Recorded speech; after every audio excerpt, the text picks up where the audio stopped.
ఓటమి కూడా మంచి భవిష్యత్తుకు ఒకసారి ఉపయోగపడుతుంది.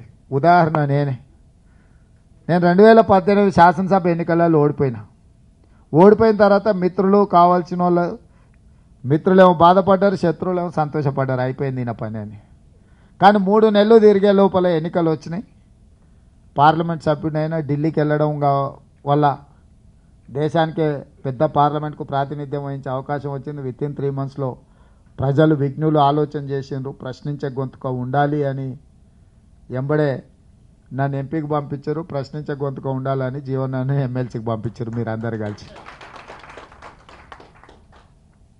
ఢిల్లీకి వెళ్ళడంతో అధినాయకుల దృష్టిని ఆకర్షించడం కానీ లేకపోతే పార్లమెంట్లో మా యొక్క ప్రయత్నము పార్టీ తరఫున ఉన్న మా కమిట్మెంట్ను చూసి పిసిసి అధ్యక్షుడు అవడం, పిసిసి అధ్యక్షుడు అయిన తర్వాత రాష్ట్ర రాజకీయాలలో జరిగిన మార్పులు మీకు తెలుసు. ఈరోజు ముఖ్యమంత్రి కావడం, 2018 అసెంబ్లీలో ఓడిపోవడం వల్ల 2019లో వచ్చిన అవకాశం వల్ల 2023లో ఈ రాష్ట్రానికి ముఖ్యమంత్రి అయ్యే అవకాశం కాంగ్రెస్ పార్టీ ఇచ్చింది, మీరు అందరు ఇచ్చిండ్రు. నాకెందుకో బలంగా జీవనానికి కూడా అట్లా అదృష్టం వరించి కేంద్రంలో మంత్రి అవుతాడని నేను భావిస్తున్నా.